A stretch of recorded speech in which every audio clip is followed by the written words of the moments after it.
ring if you're ready to care. Oh, let's talk power, let's talk speed. Hosted by the one and only WETOODEEP. Turn it up loud, feel the power in your seat. This is Slapping Me, yes, Slapping Me. And what is good, everybody? It is your boy WETOODEEP, and we are back with another episode of the Slapping Meat Community Show. And we have a good one for you today.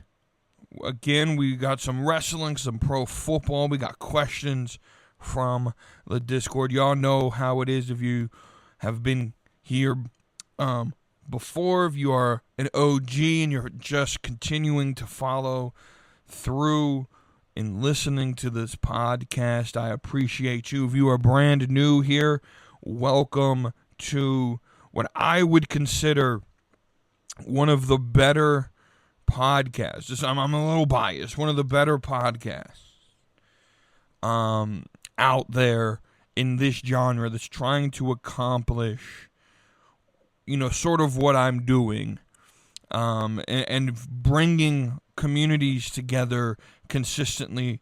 We don't have the biggest community, right?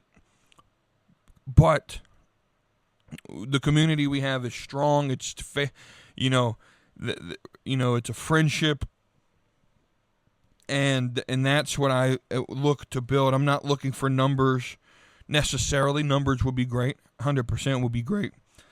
But anyway, if you're new here, or if you're returning, I do appreciate you all giving this episode a listen, no matter where in the world you are listening from. I welcome you and I thank you for listening. With that being said, I have some things to ask of you all. The first is, if you're listening to the audio on Spotify, Amazon Music, Apple Music, or Apple Podcasts, Google Podcasts, on a podcast service, if you're listening that way, if you could subscribe there, follow, or whatever the method is, leave a review, and share that link with your friends. That's how we grow the listener base. If you're listening to this via the YouTube channel, which is still just audio only, but it is on YouTube as well. If you're listening that way, like, share, subscribe, leave a comment. That's how we get in the algorithms that way. Unfortunately, with the way the internet works now, you don't necessarily get out there if you're not in the algorithm. And these algorithms, essentially go by, it's different for every platform, but essentially it all sort of works the same. You need interaction with the episode, not just listens, but you need engagements with the episode to show that not only are people listening, but people are engaging with the content, and that shows that it's something that maybe other people would like to engage in. And so if you guys could just leave a like on the YouTube channel, if that's how you're listening, leave a comment wherever you're listening from, show some engagement in the show, that would be perfect. 100%. That's how we grow the show. So that's all I got to ask out of you. Let me give you what you came here for. And we'll start that first by going in the ropes. And that is our wrestling-related conversation. Just two things to talk about this week. I know last week's episode was a long one, and in the rope segment in particular took up a large segment of that episode, and I want to just make address to it that if you listened to that episode and all you got out of that hour-long segment was, don't listen to Junkyard James because he's an idiot, which, by the way, are not words that I ever said, right? If that's what you got out of it, you got the wrong thing out of that segment. That segment 100%. I don't know how many times I affirmed it in that episode, in that segment. Hey, he's allowed to have his opinion, but here's why I believe his opinion is wrong. That's all that segment was. I wasn't saying don't listen to him. If you agree that there needs to be a union in wrestling, that's your prerogative. All that segment was saying, though, is here are questions that I have that I don't think anyone who ever promotes a union ever thinks about, and we need answers to these, right? And so I mentioned this, of course, because he gets on his episode Friday, and with him and Cody, and that's essentially what he said that I said. And that's not at all what I said, so I do want to clarify that. And of course, I know my listeners who listen to the podcast and listen to it with eyes and ears that aren't trying to be victimized, because that's what I think he assumed that I replied for, was to make him to victimize him, right? That's not at all what I wanted to do. What I wanted to do was to say, hey, let's have this conversation. Here are questions that I have, rather than actually answering those questions like he had the opportunity to do on his episode with him and Cody this week. He just basically dismissed it all as, well, he was saying, don't listen to me because I'm an idiot. And that's not what I said in that segment last week. So that's that first clarification. Now let's get into this week's episode. The first thing that I want to talk about is I saw, and I don't think I have it saved. I wish I saved the post. Wish I would have screenshotted it. Let me double check. I should have checked this before I stored it. Let me double check. I don't think I have it saved. I don't think I do. Yeah, I highly doubt I saved this.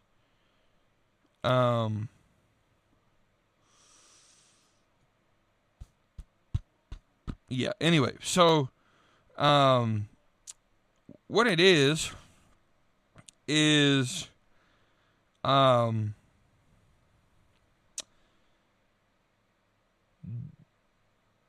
it is. Actually, I do have it right here. Former NXT talent Dani Palmer has gone off on Mandy Rose for doing OnlyFans, and here are the comments. Here's the quote.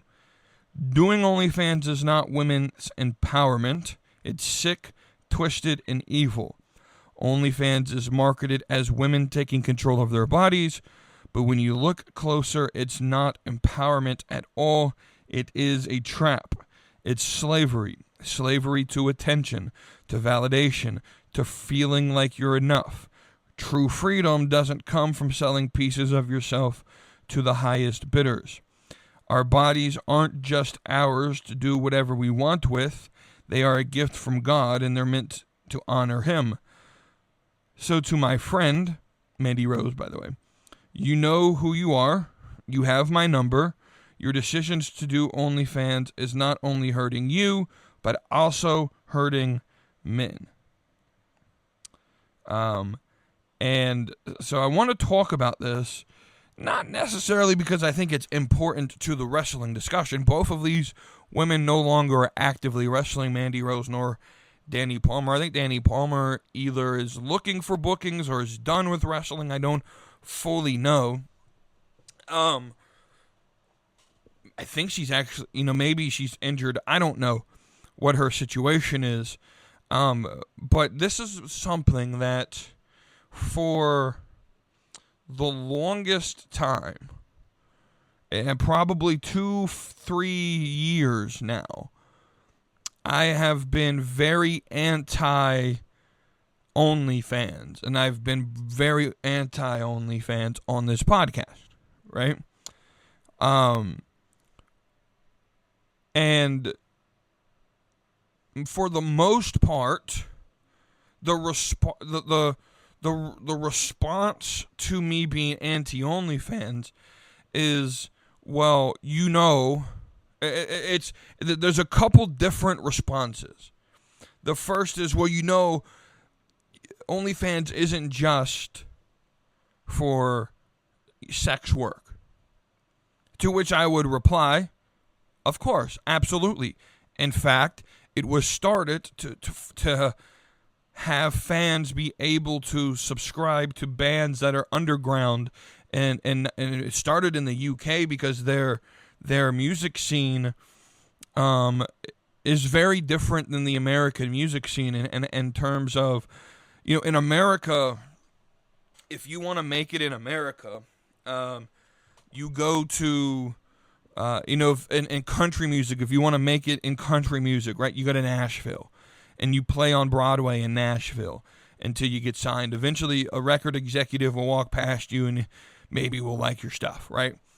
Or, if you want to get into hip-hop, maybe you go to, you send in demos depending on, like, your style. Maybe you send it to T.I. in Atlanta or Jay-Z in New York, right?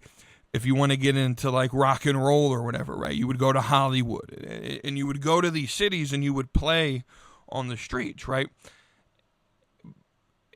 In the UK, I imagine it's not that easy because they don't have a lot of major record labels in Europe. And so in the European scene, that's essentially what OnlyFans was started to be was the place where the UK music scene could they have their fan base. You could subscribe, you can get content that way without the need of a record label.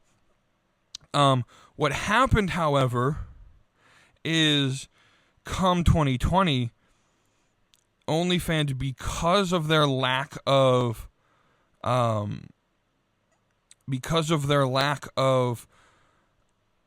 regulation on what was on the site in comparison to maybe in their competitor Patreon, who is super, there's a lot of regulations on what can and cannot go and can and cannot be said on a platform like Patreon. It's super restrictive, right? Well, when COVID hit and a lot of people, were losing their job, a lot of people, a lot of, adult actresses, a lot of women who need, realize that if I'm attractive enough, I can make a quick buck. And so OnlyFans became known for and synonymous for sex work. And unfortunately for the company and the founder of OnlyFans and the company itself, perception is reality. So whether or not the website is only for sex work, which we all know it isn't, but a vast majority of the high-earning accounts are, and I'm willing to bet 90, and I'm even willing to go up to 100% of the top 100 earning accounts on OnlyFans are sex work accounts, adult actresses of some way, shape, or form, mostly probably women.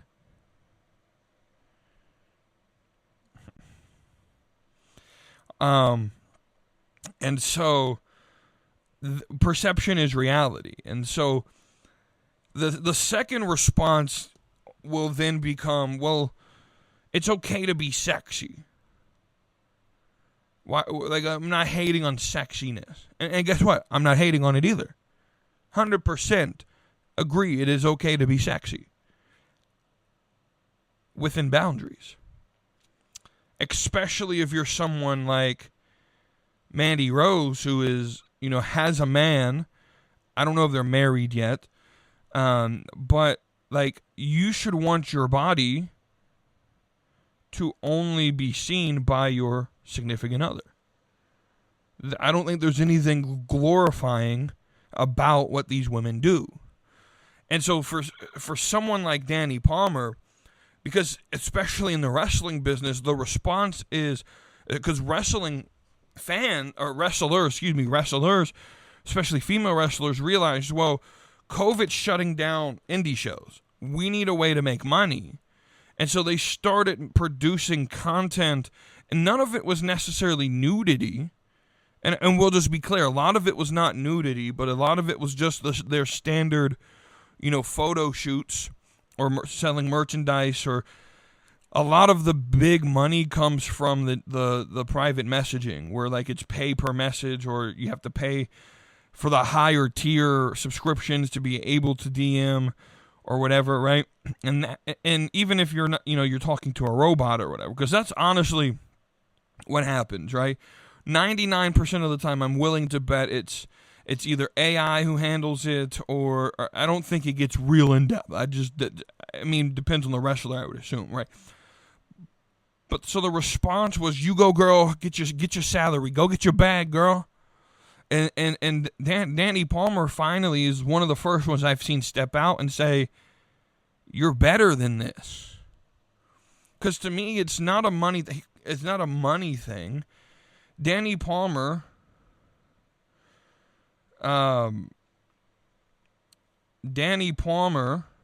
is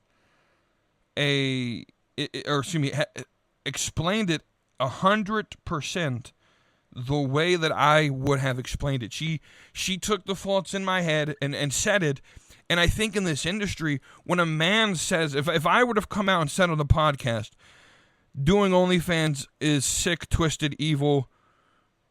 OnlyFans is marketed as women's taking control of their bodies, but it's actually it's not empowerment, it's a trap, it's slavery. If I would have come out and said OnlyFans is slavery, you would say, well, you're just a man, you don't understand, you hate women, you're a misogynist, right? But for a woman to come out and say it, I think it holds some standards. She's not wrong. She's not wrong. The women who post this stuff, they crave attention. They need affirmation, right? They're searching for something. They're searching for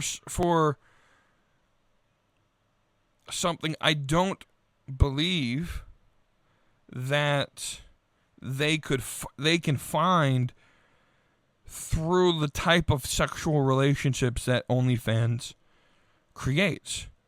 They need validation. They crave validation, and to them, validation is monetary. That if I can get money to do this, that validates my existence. That's how a lot of them think, or how I would imagine a lot of them think. But it's slavery, right? There's a feeling for a lot of these girls. Let's move outside of wrestling, because I think a lot of wrestlers get into it because it is a quick way to make a buck. And a lot of them I don't think are doing the uber sexual stuff. Mandy Rose is, though, right? I've seen some leaks from her OnlyFans. I don't have enough money to if I had the type of money Mandy Rose charges for her OnlyFans, I would have ESPN Premium and Netflix to watch what I actually care about, which is pro wrestling, right? I don't care about that, right? I'm not going to waste money on that, right? It leaks all the time. People leak her stuff all the time. I've seen some of the leaks from her account, and she gets into some pretty nude scenes and some content that is pretty graphic. I don't want to say it's full-blown, like, actual sex acts, because I don't know for certain, but I'm willing to bet maybe there is. And so, I don't think she's wrong. I don't think Dani Palmer is wrong, and saying that there's a need. I think the women who are in the industry of adult entertainment, there's a need for validation that sort of gets distorted to say, well, you can be validated if you make more money, and you can make a lot of money by selling your body. But it's slavery. It's literally slavery, right? If we cast it this with in the 1600s in the South, it's slavery. It's sex slavery. It's no different. It's women selling themselves. The difference is there's the illusion. There's the illusion that they have empowerment over their bodies. But you don't. You don't. Dani Palmer's not wrong here. She's just not. Right? And so I wanted to mention that. I think it's interesting. I haven't seen any fallout, but then again, I don't necessarily try to stay on in the IWC side of social media. But I'm wondering what people feel about that issue and what Dani Palmer said. The second thing I want to talk about is Halloween Havoc. Considering that I completely forgot about doing the predictions last week, let's talk about what we saw last Saturday night. So a couple big things. We're not, y'all know me when I do results. I don't sit here and talk about at length with pages of notes. We start with Javon Evans and Leon Slater versus Mr. Iguana and La Barca. This was a fun little match to start the show. Javon and Slater pick up the win. Apparently, the backstage segment, they might be going after the NXT Tag Team Championships, which is very interesting. Ethan Page versus El Hijo del Dr. Wagner Jr. For the North American Championship. Ethan Page retains. This, to me, was my favorite match of the night. Ethan Page might be the best wrestler on the planet right now. Just the best character, the best gimmick work, the best on-screen presence. It's just night and day different what they're doing with what he's doing in NXT versus what he did in AEW. And this almost sort of reminds me of Ethan Page from TNA, who I thought him and Josh Alexander could have argued to be the best tag team on the planet at that time. But I love Ethan Page, bro. Next match was Blake Monroe versus Zarya, who is defending the title for Sol Ruca because Sol Ruca was injured. Blake Monroe ends up winning. She's the new Women's North American Championship. I think this was the best way to do this. You can then start the turn of Zarya and Sol Ruca, and they're falling apart. Sol Ruca's probably going main roster when she gets healthy. Really good match. Blake Monroe now is champion. She can be featured a little bit more. They're really taking their time with Blake Monroe, right? She comes in. She has the big feud with Jordynne Grace to sort of start her tenure. Now she's moving on. She's now feuding with Sol Ruca, which now ends her beating Zarya to become champion. And now you could see her as champion of the mid-card. Now you can see what she really has going for her. And it's just a slow burn. Rather than what Tony Khan did when Mariah May showed up. Right? Tony Khan took her and immediately put her in the top feud in the company by having her feud with Tony Storm for the big belt. And it took a couple months, and she had Mina, and there was the love triangle and all of that stuff, and they had one giant feud, and then you had the payoff match, and she left because there was nothing left to do.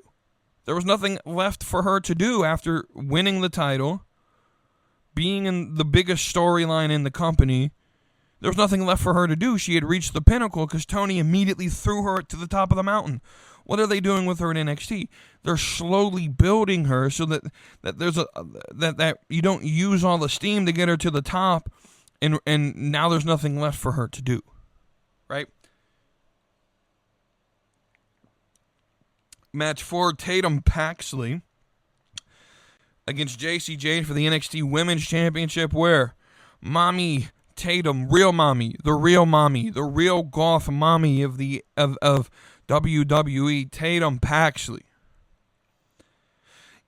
can now claim to be a champion in NXT as NXT Women's Champion. And my takeaway from this match is I don't ever, let me say it again, ever want to hear from anyone ever again that the Performance Center does not work. That a slow build, that going through the PC and actually being trained. I don't want to ever hear the WWE doesn't produce talent, that they don't make talent, that the PC doesn't work, that there's a section of the fan base that believes that. Fully forgetting, now we got Tatum. Now you got Oba, who was once champion. Javon Evans is being trained through that system in the PC, right? Slow burn with him. Trick Williams came through the PC. I'm willing to bet 50 to 60% of the main roster, came through the PC. Charlotte, Alexa, Becky. Well, they weren't trained, but guys, they came through the PC. The PC is to develop. When I say developmental, I mean it develops talent into the WWE style. So DIY, Gargano, Ciampa, right? They came from a pure indie background, became developmental talent in the PC through NXT. Now they know the WWE system. So DIY. I'm willing to bet about 60% of the main roster, the PC helped train. And I've only named a few: Raquel, Rhea, Liv, Carmella. There's so many people that the PC helped train. I don't ever want to hear that it doesn't work. I just don't.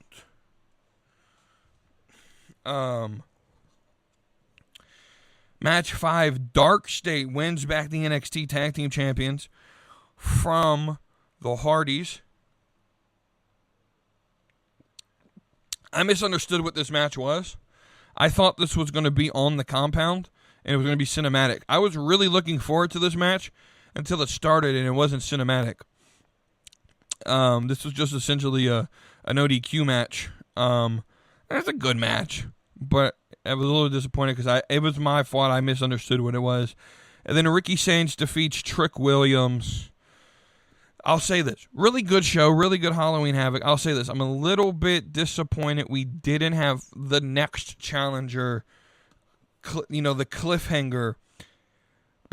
It appears to me the big thing that they're teasing is Izzy Dame turning on Tatum. We know that's going to happen. We kind of expected it. I wish that someone would have come out. So here's how I would have ended the show, right? Ricky Sainz is holding the title. We panned backstage where Tatum does this thing, and you could see Izzy looking like she's getting ready to turn. And then you go back to the ring, and Ricky Sainz is still holding the belt, still celebrating. And then I would have had like the lights go out and his next opponent come out. Or at least have the music play, right? I really would have wished that we ended with that as the cliffhanger for me personally. All right, so we went in the ropes. Let's go fourth and deep. Talk about week 8, which was an interesting week for sure. The first thing I want to talk about is thoughts and prayers to Cam Scatterboo. What an awful injury that was. We started week 8 with a blowout where the Chargers blew out the Vikings. The Jets finally got a win. The Dolphins figured out how to play football. The Bills blew out the Panthers. We'll talk about that game in a minute because I want to talk about the Bills. The Eagles got their get back against the Giants. The Patriots, struggled early. We'll talk about them in a minute. The Chiefs beat the Commanders to go to 5-1. Excuse me, 5-3. I can't read apparently. It was a standard week. It was kind of what you expected when you looked at the games on paper. So let's talk though about the Bills, because this is the big thing I see in the NFL right now. Is I see a lot of Bills fans on social media chirping. Oh, we took over the Panthers Stadium.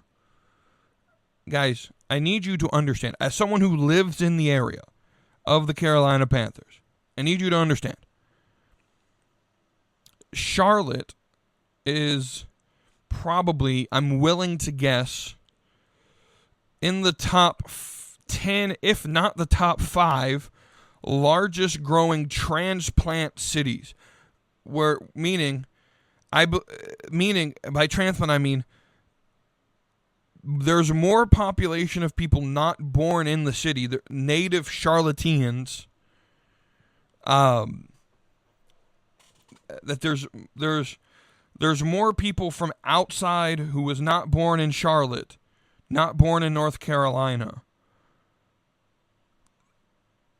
There's more people not born in the state or in the city than people born in the city in Charlotte right now.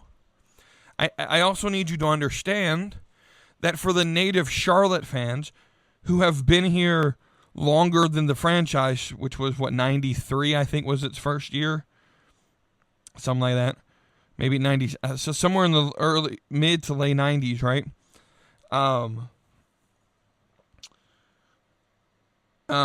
For most of the fans in the area, your choices for most of your life would have been the Redskins or the Falcons, right?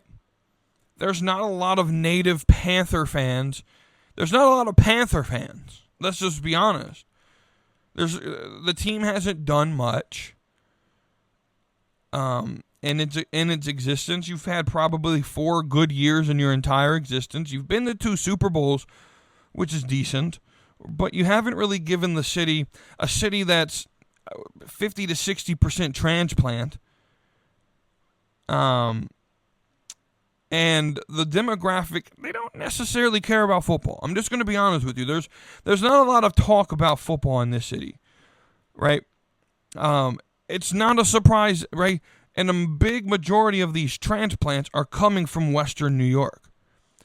And the Bills fans are just loud and obnoxious. And I've said this before, loud and obnoxious, loud and passionate doesn't make you a good fan base. It actually makes you quite annoying. Right? I've seen more Cowboys fans here than Panther fans. I've seen more, just to give you an understanding, right? And so it's not surprising that the Bills took over Bank of America Stadium, because I'm willing to bet 20 to 30% of the city's population came from Western New York and were Bills fans. It's not a surprise. Here's where I laugh at this, though. The season ticket holders who sold all the tickets to the Bills fans, essentially, sell them at 3 times the original purchase price. Y'all got scalped for your money. You made Christmas very, very good for the children of those who own the season tickets, because a lot of people who own season tickets for the Panthers end up selling the tickets to the home games. Most of them don't go to the home games. It just doesn't happen. And so, yeah. But here's my... And then they sit here and I'm like, oh my, we blew out the... Guys, you blew out Andy Dalton, who looked like he hadn't played football ever under center. And a coach that I guess decided, hey, we're not going to play our best player, Enrico Dowdle. Because he's their best player on offense outside of Bryce Young.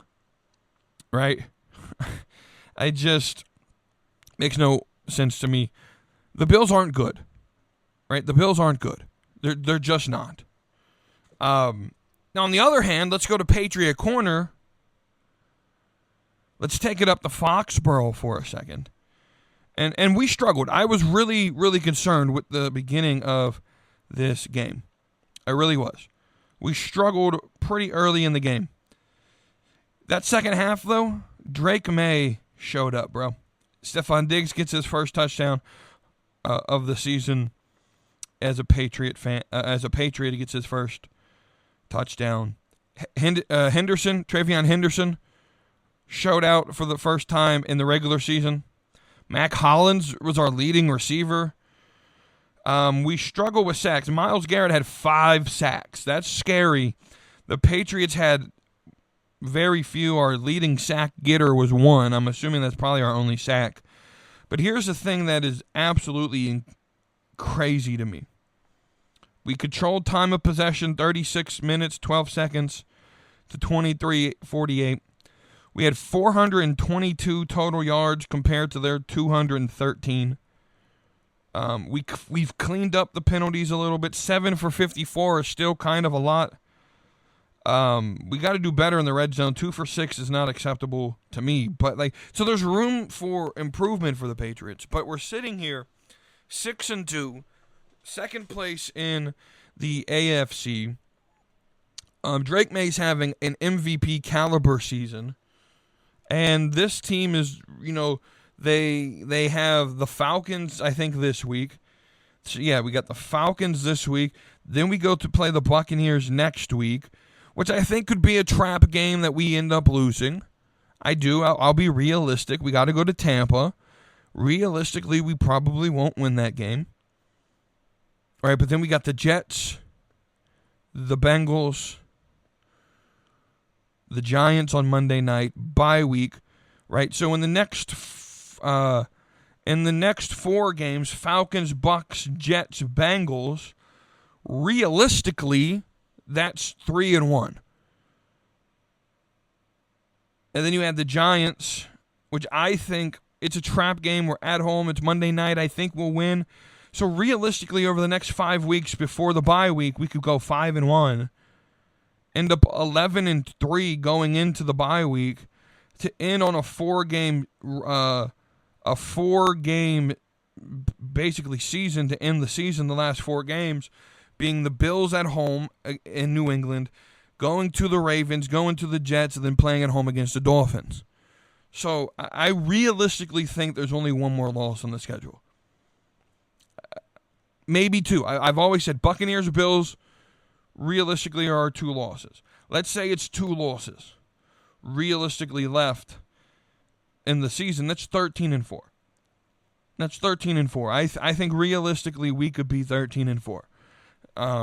And so the Patriots are looking, and I keep seeing, these Patriots fans are so lucky they only had there's preschoolers who, they make jokes. There's preschoolers who hadn't seen them win a Super Bowl. And then they start calling, guys, we can't help it. We run our team better than your franchise. Like I don't feel bad for Browns fans or Vikings fans or Lions fans who don't know what championships taste like. I don't feel bad for Cowboys fans whose owner doesn't know how to operate a team for 30 years straight. Apparently, you did very well in the 90s, but apparently that magic ran out. When you couldn't buy championships because, the salary cap took over. And Jerry Jones isn't good with salary cap, it apparently appears. But, you see what I'm saying? Right? So, I just, I'm excited for the rest of the year. I think we're definitely a playoff team. Here's what's going to happen with this 4th and deep segment, though. We're going to get rid of the deep 5. For 2 reasons. One, I just don't want to do it anymore. That's the main reason. But 2, there really wasn't any objectification to how there was no objective way to rate it. And so for me, it just wasn't worth trying to come up with explanations other than, well, they scored the most points, right? Because I don't sit there and watch all the games every week. And so I don't think it's necessarily fair to say this, that, and the third. What I will say is next week we will have a trade deadline discussion because next Tuesday is the trade deadline. I think it's 4 p.m. Eastern time. Next Tuesday, the 4th, is when all trades need to be into the league. Speaking of trades, my Patriots have made 2 this week so far. Today, within 20 minutes before I started recording, we were trading with everyone. We traded, Keon White, pass rusher, to the San Francisco 49ers. We traded that's Keon White to the Niners. We traded Kyle Duggar to the Pittsburgh Steelers. I think we end up, after all the trades, a couple 7th rounds I think we gave away, and we got 2 6th rounds, it looked like, for later in this year's draft. These are not surprise trades to me. I knew both of these players would be moved by the deadline. Kind of sucks. I like Kyle Duggar, but he doesn't fit this defensive system. So and here's the thing, I wish Jabril Peppers was still there because he's really good, but Jalen Hawkins is playing fantastic football.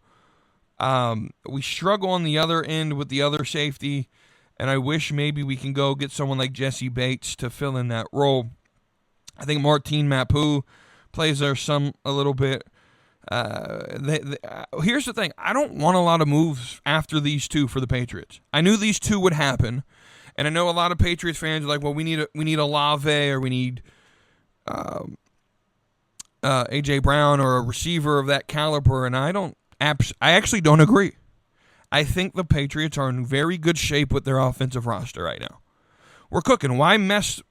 If the ingredients are working, why would you add something else to it? Right? And so I think we need to stay put where we are. We got a team that's moving, and we got rid of the 2 players that were sort of talked about being moved, and so I think we stay where we are, and we continue playing football the way the Patriots have been playing football this year. That's sort of how I look at this season. So there's that. So let's go into the questions from the Discord. Longer episode last week. It's going to be a little bit shorter than normal, probably. It depends on how long these questions take. We really only have 3 questions, which is fine. That gives me time. One of them I'm going to have to dig very deep into to answer the question. So that's going to be probably 20, 30 minutes. Just for you to know. We'll end with that question. So let's start with B Master's 2 questions, and then we'll get to Kara's at the very end. So the first one, you're stranded on a beach and you come across a magic box that could play any song you want. The catch is you have to listen to that one song forever. Essentially, the question is, what is that song that you would pick to listen to forever if you're stuck on an island? Haven't given this question much thought, to be honest with you.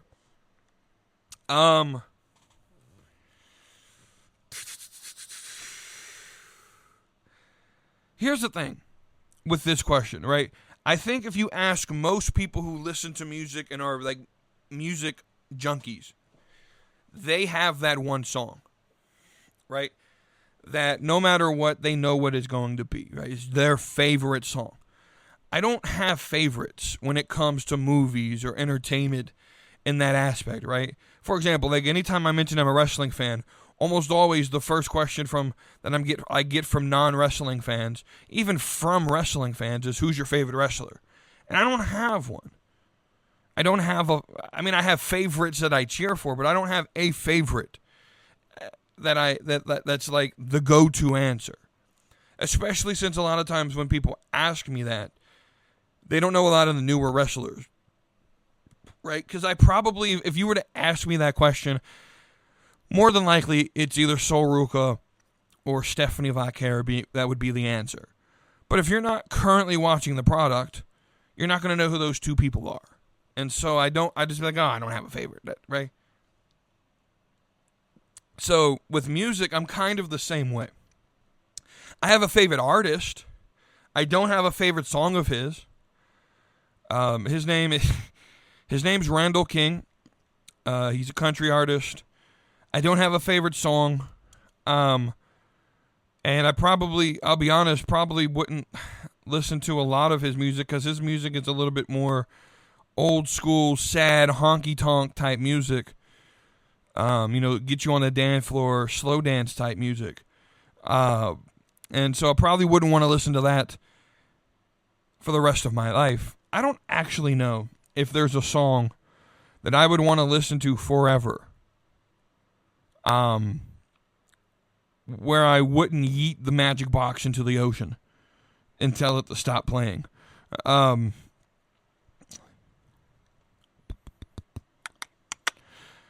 if I had to make a pick, I don't know. See, these type of questions are really difficult because now you're asking me to play favorites in a subject that I really don't care enough about to play favorites. And now I got to think about music that I like.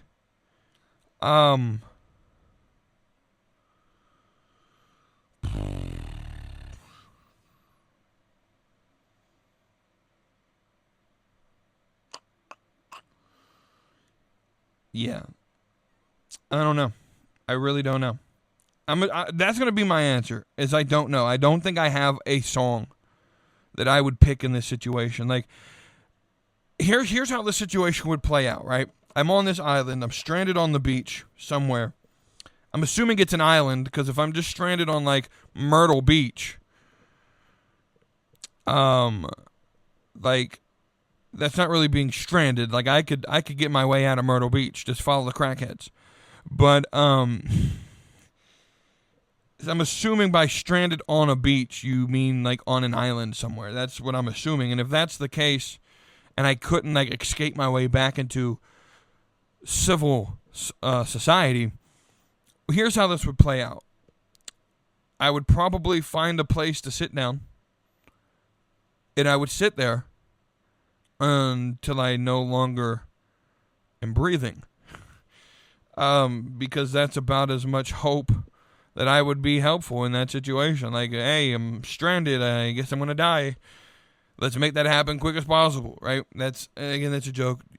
No need to send the hospital. I'm fine. There's no depression here. If you hear the news that I whacked myself, I did not actually do it. The government did. Anyway, yeah, I don't think I have an answer for this question. It's a good question, and it's one that I think most people have that immediate answer that they could think through.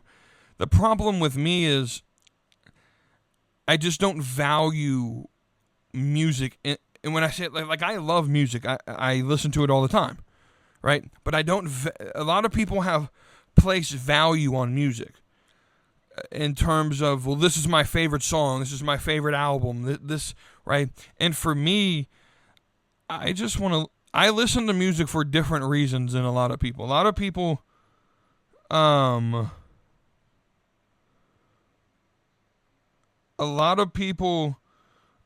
place like emotional weight on music, like and you'll see it in their names of their playlist, where it's like, these are our sexy time songs, or these are songs when I'm sad, right? And they get a clever little title, or songs when I'm feeling happy, or something like that, right? My playlist titles, I'm not even kidding.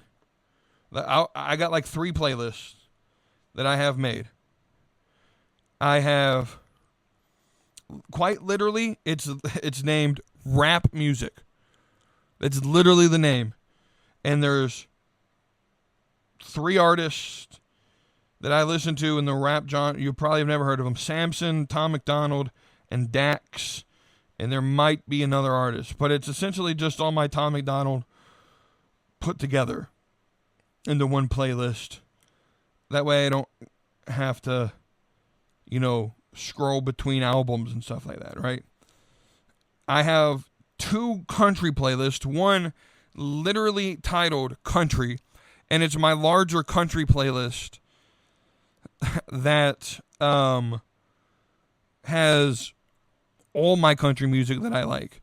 And then I have sort of a sub playlist that's sort of like what I call Making Country Country Again, where it's, old school sound that I like, this old Texas, George Strait type country, but it's not, there's no George Strait in here. It's newer artists who are bringing that sound back. So Randall King, my favorite artist, is in there. Jake Worthington, Bryce Leatherwood, a band named Midland.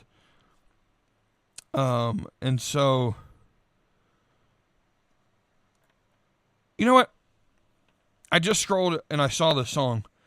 And now I'm sitting here. You know what? It'll be this song right here. This song right here, Kiss Goodbye All Night by Drake Mulligan. I think I could listen to this song over and over again for the rest of my life. Eventually, I would yeet the magic box into the ocean and till it no longer plays. But I think I could go long enough with this song. I love this song. So we'll go with that. Kiss Goodbye All Night by Drake Mulligan. All right.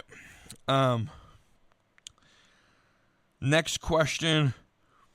B-Master asks, does time warrant a pay raise, or do you think it should be based off performance? Do you think tenure alone is enough to get a raise, or should other things play a part in it? This is talking more so about the Jasmine Nick situation. Apparently, she turned down like 100, or she thought she deserved like $100,000 or more a year because she was on TV for 3 years. And so essentially the question is does in this business, in wrestling, because I'm only going to consider it in wrestling, because I think it's different. I think my answer differs. So for me, in normal business situation, for a retail employee or something, I do think performance matters more than tenure. But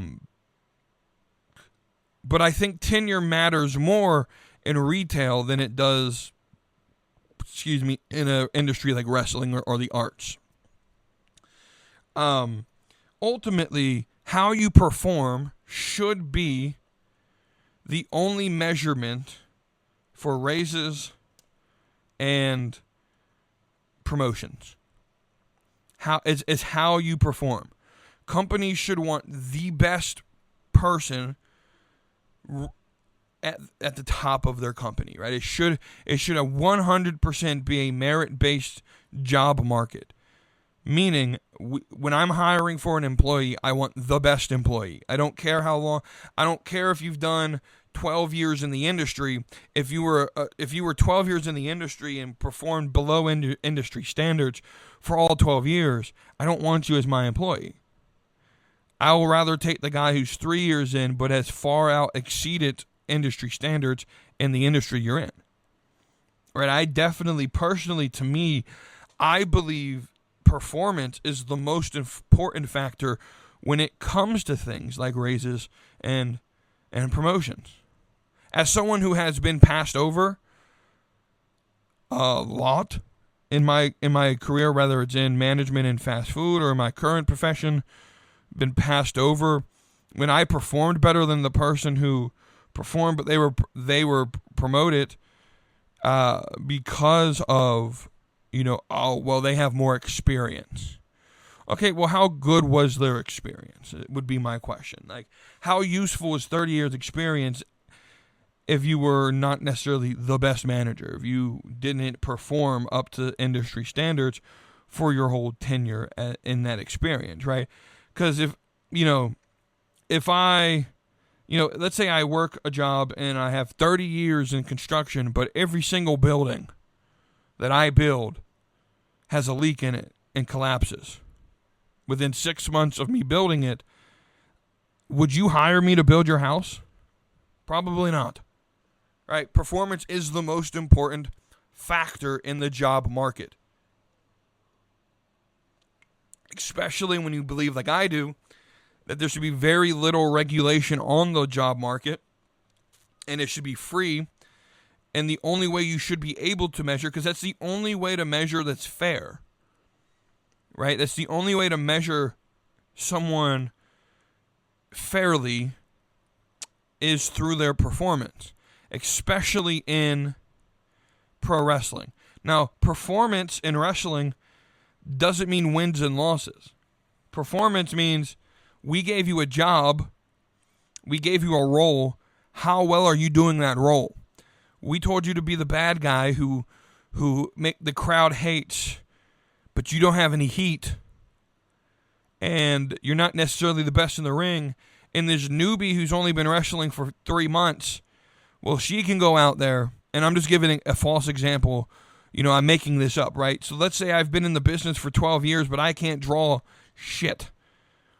And then some new guy comes in, and he's been in the business for 12 months. But he can draw. He has charisma. He's really good in the ring. The fans love him. He gets a reaction based on his role. So if he plays a heel, he gets booed. If he plays the babyface, he gets cheered. But he's only been in the business for 1/12 of the amount of time I have. I can't be upset though when he gets more money than me, because he draws more money than me. Right? It's all about performance in this industry. So yes, Jasmine Nix has nothing to complain about. I don't care how long you were on TV for. You weren't necessarily all that good at what you did. You looked attractive. Let's just be honest. That's simply why you were on TV for 3 years. Because you're attractive looking.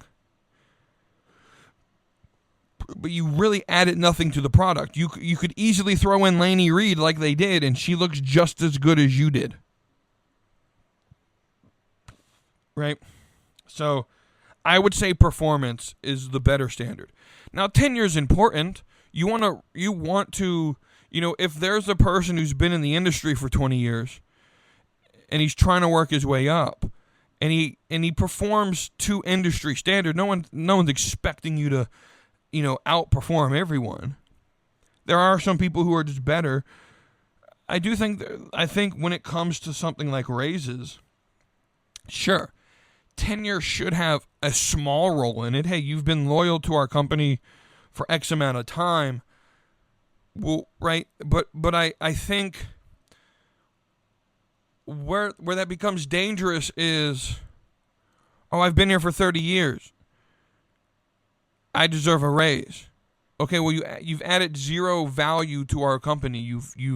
You're just barely meeting standard. You're not adding anything to the company. Why should I reward you for 30 years of mediocrity? In that example, right? And so, yeah.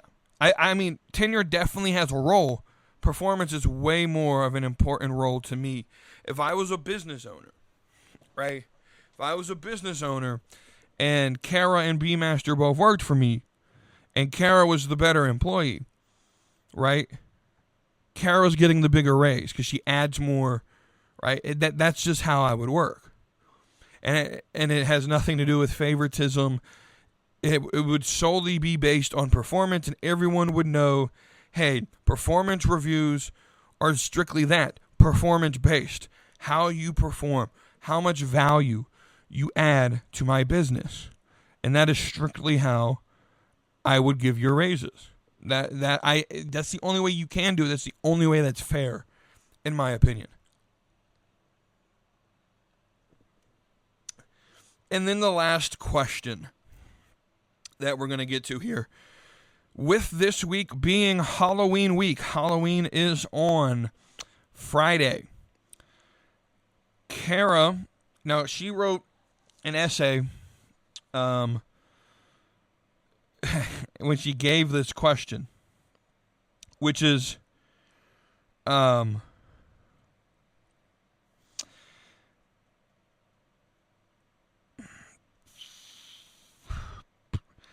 she wrote an essay when she gave this question, which isn't a bad thing. I enjoyed reading it.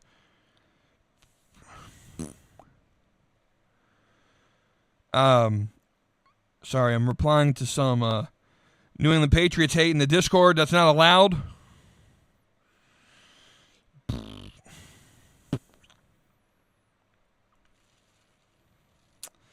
Anyway, I want to go back and read the question. I'm not going to read the whole essay because she gave a lot of explanation, but I want to make sure I read the question as she wrote it.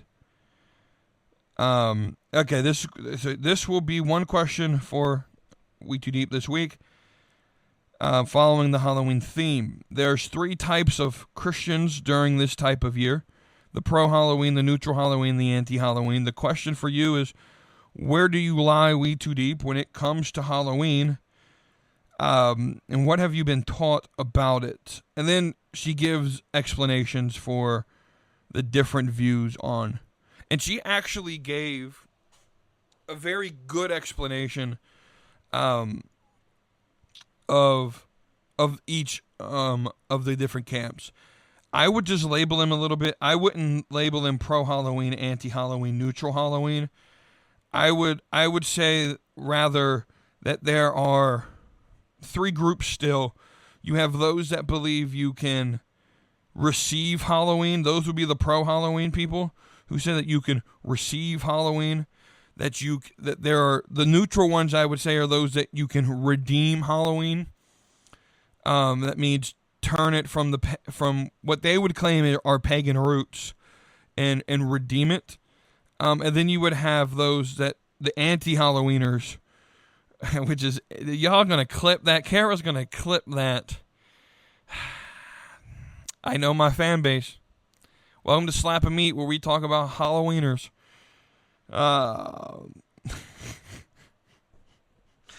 Those who are anti-Halloween, I would typically be what I would say those that say you have to rebuke it. So you can either receive, redeem, or rebuke is essentially what Kara is saying. Now, here's why I say those people will say Halloween has pagan roots. And what I'm going to do, because B-Master follows up and says, well, that's a great question, now, but what about Christmas and Easter as well? So I want to talk about all three, because I'm going to make a strong statement that I don't think most people in today's culture have ever been told. Halloween, Christmas, and Easter did not start as pagan holidays. In fact, Halloween, we'll start with that first. Halloween is 100% a Catholic holiday. The name itself, Hallow Eve, is essentially what it is, Hallow's Eve. So Hallow meaning holy. So it's All Hallows Eve, the night before All Hallows Day or All Saints Day. Which is the day where you venerate and worship the saints who have gone before you in death. The day after All Saints Day, the 2nd of November, is All Souls Day. Right, so it's all 100% Catholic in origin. Excuse me. Which I kind of knew it, but at the same time, like, even I sort of got drawn into, well, no, Halloween's probably pagan.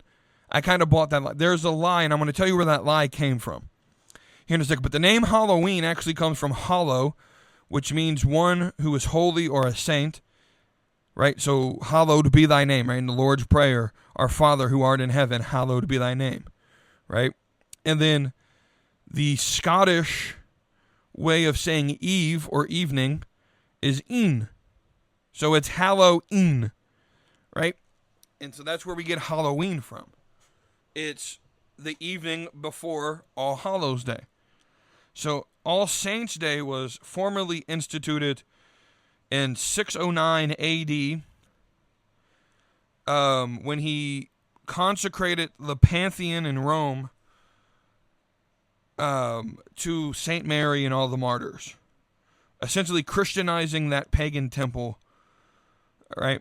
Later in 835, Pope Gregory then moved the feast of All Saints Day to November 1st to, not 100% certain why, but it's believed it's possibly to align with existing festivals in Northern Europe, right? But the festival is Catholic, right?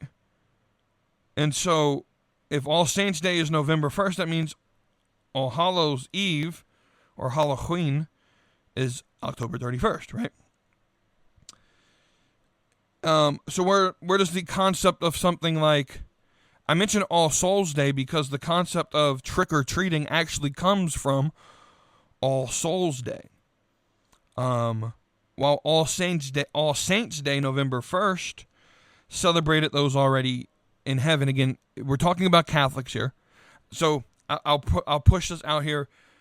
I believe that there's a difference in Catholic belief and Christian Protestant belief. They are two separate churches with two separate belief systems. A lot of people love to say, well, I'm Christian, but who practices Catholicism. Catholics and Christians are two separate groups. Similar beliefs, but vastly different in areas, right? So I make that because I'm not Catholic, I am Protestant. And so I don't necessarily believe in this whole idea of venerating and remembering the saints, right? Not against it, but I also think it's something that, it's not my background to do this, right? So All Saints' Day celebrated those who are in heaven. All Souls' Day was for remembering and praying for all of the faithful who had departed. It was essentially a day of hope in the resurrection that is to come when the Messiah returned, when Jesus returns. And it's also a day to reflect on our own mortality. So within that, there grew a tradition known as souling. In medieval England and Ireland, poor Christians would go door to door offering prayers for the souls of the dead in exchange for quote unquote soul cakes. Small little cakes, right? They were poor, so they would say, hey, if you gave us a soul cake, we'll pray for the souls of your loved ones. Again, because the Catholics believe that you can intercede for those who had passed away while they are in purgatory, right? Again, not a belief I'm 100% supportive of. In fact, I would vastly rebuke that belief. But that is the origin of what we would later know as trick-or-treating, because with that, children later took up the custom ringing bells, reciting rhymes, asking for treats, and in return, right, so they would do tricks and would then get treats in return. That's where trick or treat comes from.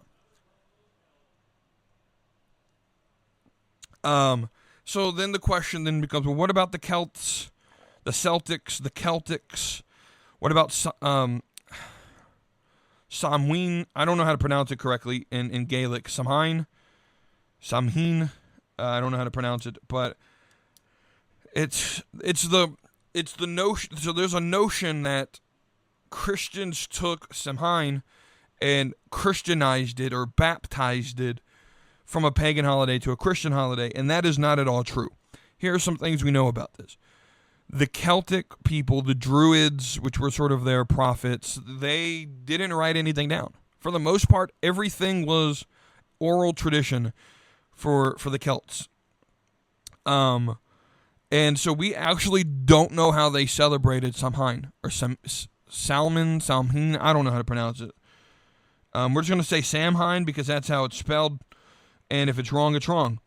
My Scottish ancestors will be vastly disappointed, as will Lyra Valkyria, but that is okay.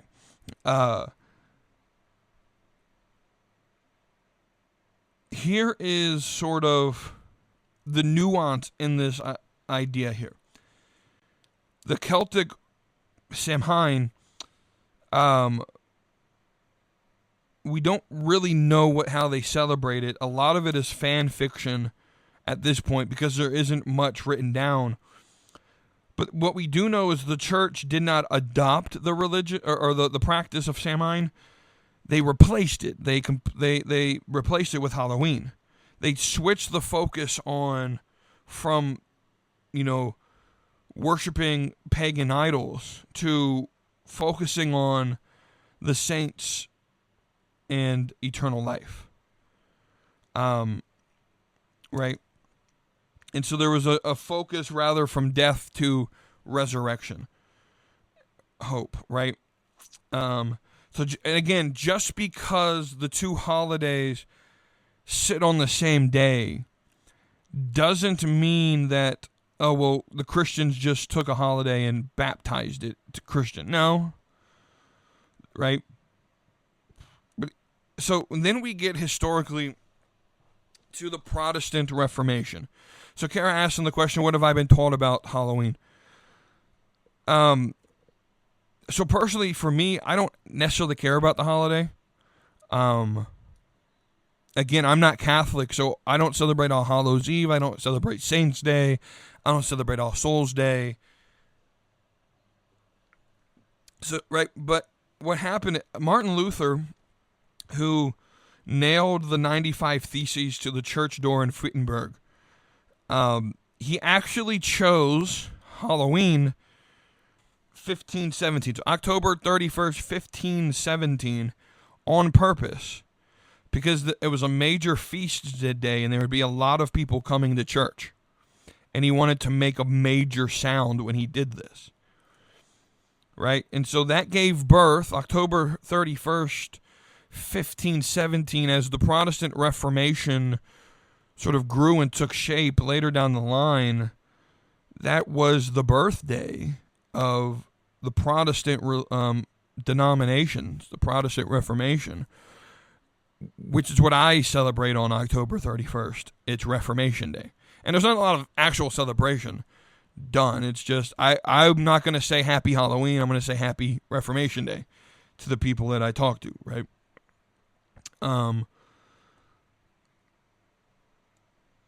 As the Protestants, though, sort of distance themselves from the Catholics and the remembrance of the dead,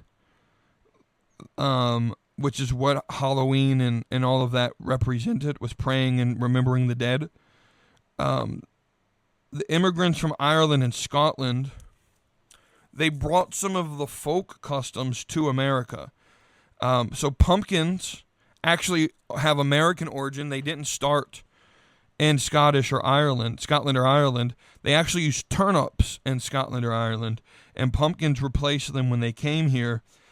And by the late 1800s, Halloween was essentially just a community-centered festival of autumn, right? Hey, we're just going to have like a potluck to celebrate autumn, essentially, right? There was no pagan ritual here either. So where does this... one more thing. All Hallows Eve, wearing masks and stuff like that. See, they dressed up in costumes and they were doing what the pagans did. No. We were mocking death.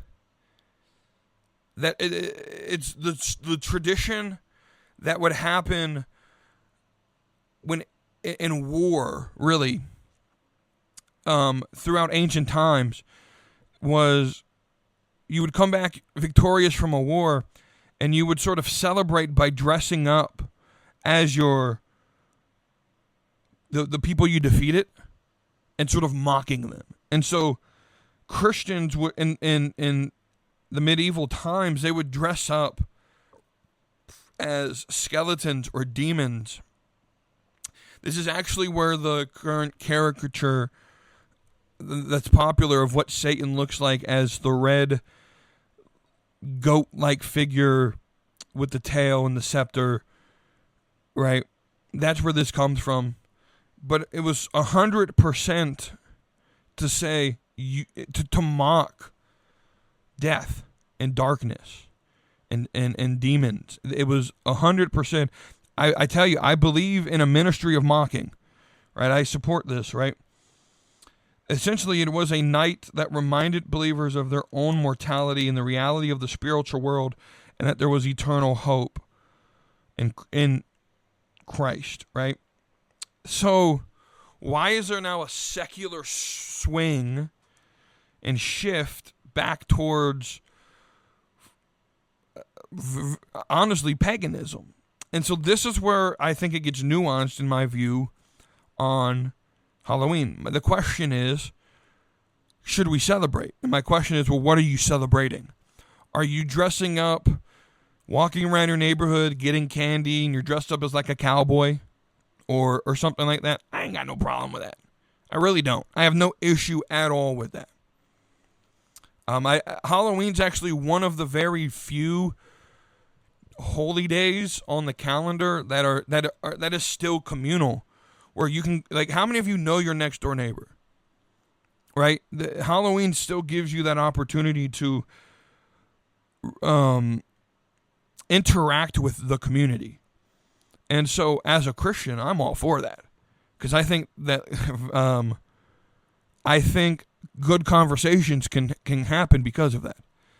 In fact, I know people who would hand out candy in little bags. They would have pre-made bags of candy that they would hand out, and inside of them would be like little, well, we in Christendom we call them tracts. Like the little cards that people hand out that have like, you know, different Bible verses or something on it, trying to convince you to, right, you know, consider being a Christian. And so I know people who pass those out in these little baggies. And so I think it's a very good opportunity to meet the community and to have fun and enjoy life.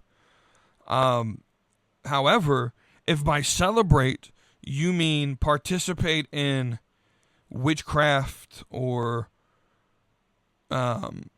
you know, there's a darkness that is starting to come into our culture and our society really around the 80s. And there's actually the darkness of Halloween and its popularity came because I was doing some research on this. It came because of the sexual revolution in the 1960s. So in the 1960s, the hippie movement started, and there was like a sexual revolution where like men and women alone, like all together, really started to express their sexuality, and that's where like hookup culture really began. And so in a response to that, in the 80s, they started making, you know, if you notice some of these movies like, you know, Jason and all of that, where there would be a scene, and the popular scene was like the prom queen and the star football player, you know, getting it on in the backseat of a car, and that's where they would get whacked. And it was 100% in response to try to scare teenagers in the 80s from being sexually promiscuous. That's where the popularity of the horror slasher genre came from. But now we have this sort of I do believe our culture has shifted and has become darker, has become more pagan. And I do think in modern Halloween, there is a darkness that surrounds it. I mean, places like Party City and Spirit Halloween are selling Ouija boards now. So if that's what you mean by celebrate, then I would 100% say you got to be discerning and you got to rebuke those deeds of evil. But I don't think that means we throw the whole religion out, or excuse me, the whole holiday out, because Halloween is by nature, by design, a Catholic holiday. It had, you know, biblical ideas behind it. That moves us to, you know, just quickly, Christmas, right? Because you ask about Christmas, right?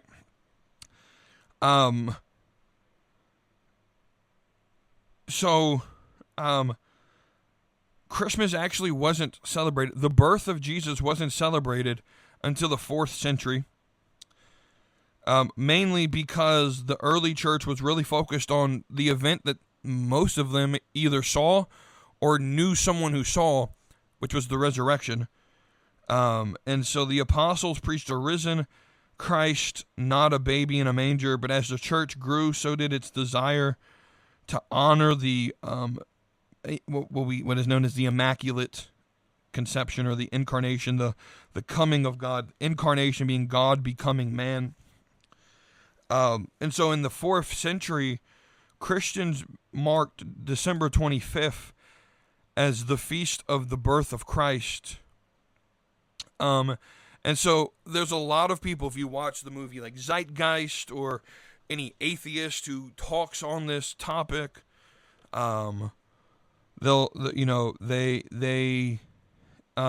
would say they borrowed the date from pagans. But here's the problem.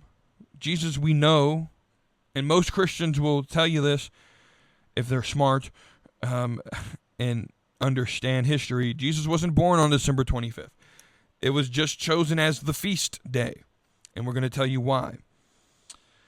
So yes, it is true that the Romans celebrated the birthday of the unconquered sun, or Dies Natalis Solis Evicti, as it is in Latin.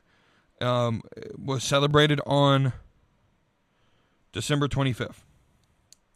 It was a pagan holiday to rejoice after the winter solstice, as light began to return to the earth. But the church didn't so much borrow the date as they did sort of baptizing the date. They saw that the Romans already had this feast day that was about the unconquered sun rising, and they took the verse John 1:9, which says the true light that gives light to everyone was coming into the world. So rather than celebrating the rebirth of the sun, S-U-N, Christians then began to worship and rejoice and celebrate the birth of the Son, S-O-N, being Jesus. St. Augustine of Hippo later put it, he chose to be born on the day that the sun began to wax, that he might declare himself the light of the world. Now, there were some people who definitely believed that Jesus was born in December. I think we have a lot more information to say that that's highly unlikely. I think the biblical narrative itself makes it highly unlikely, in that there were shepherds in the field and you could see the stars. You typically can't have both of those in winter, especially the shepherds in the fields. During the night, during winter, when it would be cold. But that's a whole different conversation, right? So by the 5th century,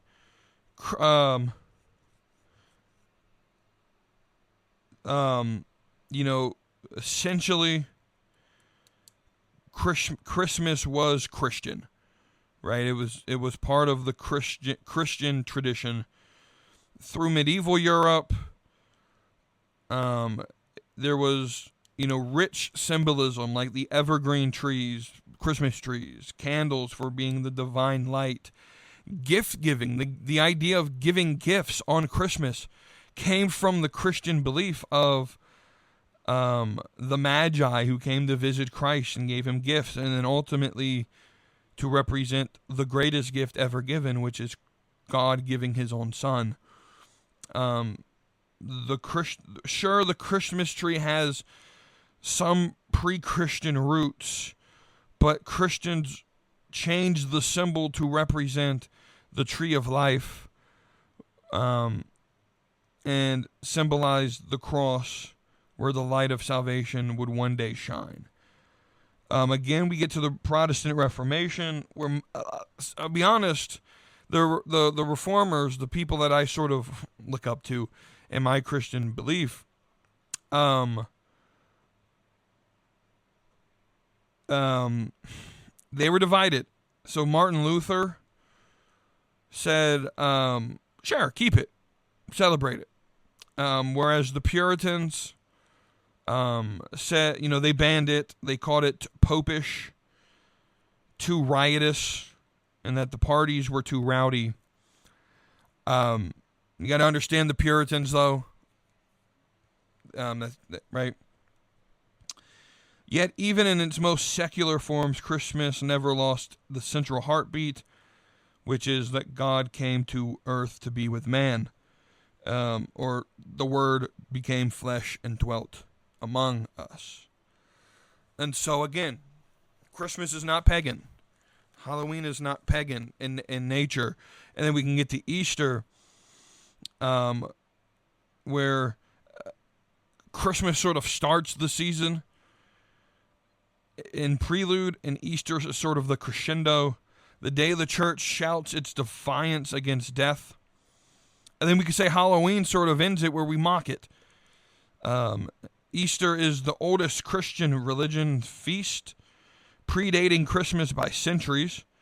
The apostles themselves observed it, not as Easter, but as the annual remembrance of the resurrection of Christ following the Passover. The word Easter comes from the word Eostre, I think it's how it's pronounced, the Anglo-Saxon spring festival. But the feast itself was never pagan in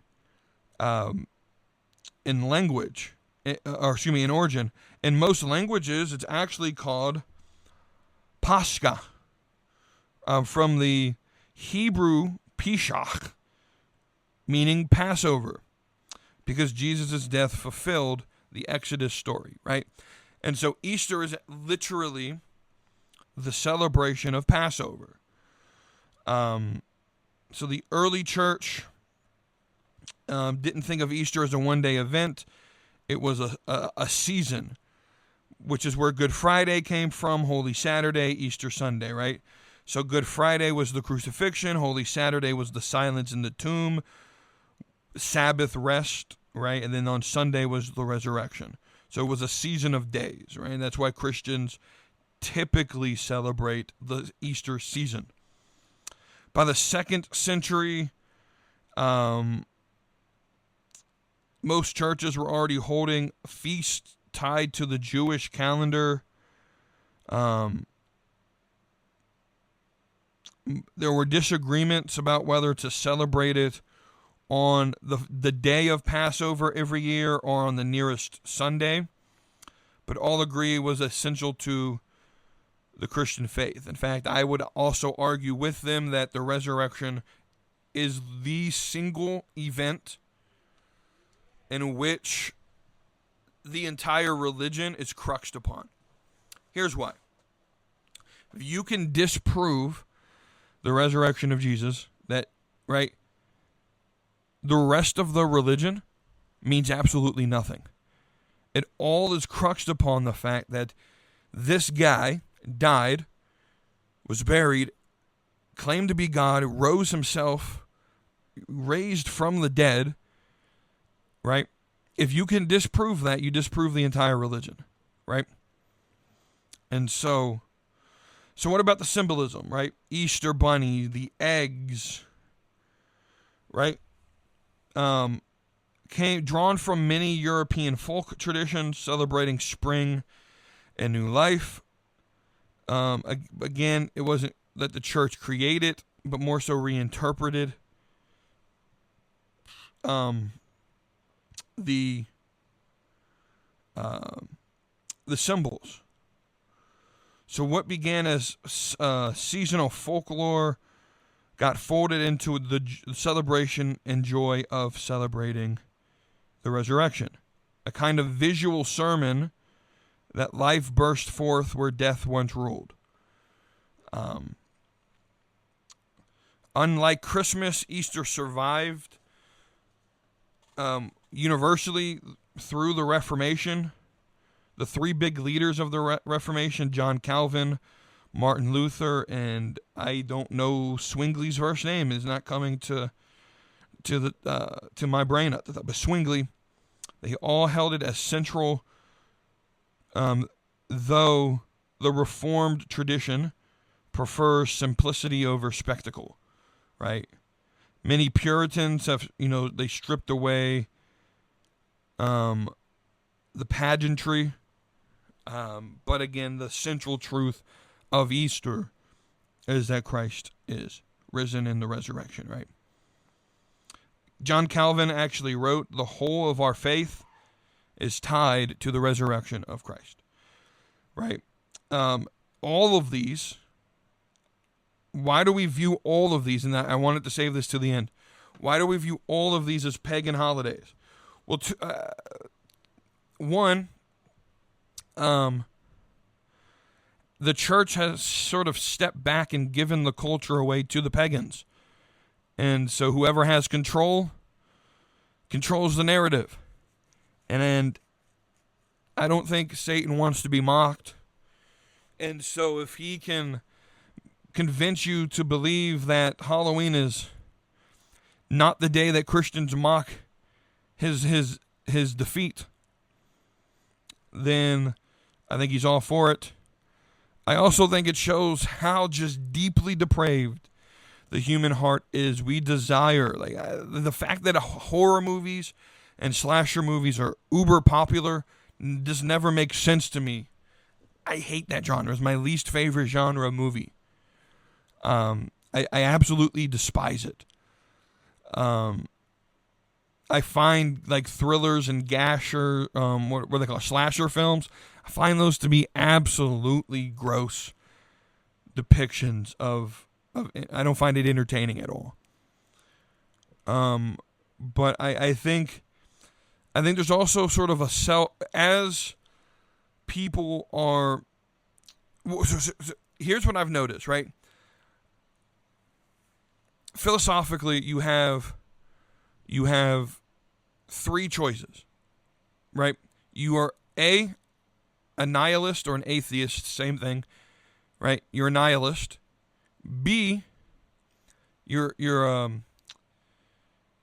a pagan, or right? You're a pagan theist, right? Meaning you believe in gods or goddesses that are not of the Christian faith, or you're a Christian. Those are your three options. And what we could really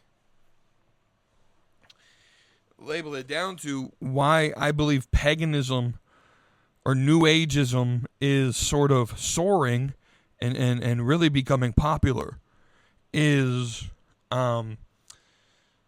atheism is sort of dying out.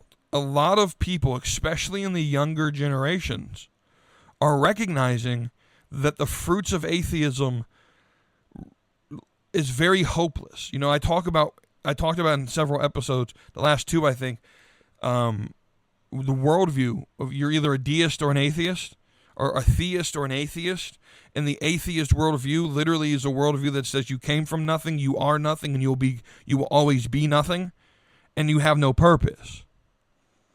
And I think a lot of people are recognizing the fruits of nihilism and atheism, and there's no hope there. And so they're turning to a spirituality or a theism, but it's not a Christian theism. And so they're turning to New Age, pagan, Norse mythology type, crystals and Ouija boards and witchcraft, and they're turning to that because there's a structure there, and it's still wrong. It's still pagan, but they crave. Again, I think there's something that everybody inside of them craves, and there's a, we in the Christian worldview, we like to joke around it, and how we sort of witness to people say, well, you guys have a God-sized hole in your heart that you try to fill with other things, and that's what I believe. New Age and paganism, it's there's a self-fulfilling prophecy here that, my nihilism isn't leading me anywhere. It isn't taking me anywhere, and it's really the fruits of nihilism and atheism is hopeless. But I also, a lot of them don't also believe in organized religion, and so the fruits of that, because Christians have sort of stepped away from the culture and have allowed essentially pagans to take back control of the culture, the things of the culture are going to become pagan. And let's just be honest, the darkness sells. In the same way that sex sells, darkness sells, depravity sells, slasher films sell. So everyone dress up as Freddy or Jason, or what's the new one now, the little clown, Art, is it Art the Clown or something like that? That's everyone wants to dress up as, and so that's ultimately where I believe. Ultimately, my answer to the question, though, after all that history and nerdiness, I'm sorry for being nerdy again. But ultimately, my answer is this. I recognize the Christian origins of all three religions. I personally am not a big fan, so I'm not like a Jehovah's Witness that will say no celebration of anything. Jehovah's Witnesses don't celebrate holidays. They don't celebrate birthdays. None of that, right? I'm not that. But I'm also not one of those that are like, well, sure, but let's have a weekly gathering and celebrate by watching, horror movies or whatever. Like I think we got to be discerning in what we allow in. And so I think there are barriers. I think if you get together with your church or with friends or whatever, and you celebrate just having a good time, and you get some candy, you dress up as a cowboy or something like that, right? I'm all fine with it. I definitely would say it's acceptable. However, our culture is getting more scandalous, and so I don't like Halloween personally because the costumes are becoming deeply occultic and deeply, for the women, it's okay to dress as a slut on Halloween, right? There's no, but I guess it's okay in our culture now because OnlyFans is allowed, right? So we'll start in with the rant against that. But yeah, I think you got to be discerning. It depends on what you're celebrating. If you're just celebrating going around getting some candy and having a good time, that's cool. As long as that good time doesn't evolve occultic practices and Ouija boards and gory slasher films, you know what? I'm all fine with it. I really am. I don't think it's one of those things that, we should separate over, right? And so, yeah, that's where I'm at. I'm not one of those that are like, you can never celebrate it or you're going to hell. I don't think that's useful at all. And so I hope my history lesson taught you guys something. Yeah. But that's where we'll end this episode. I'm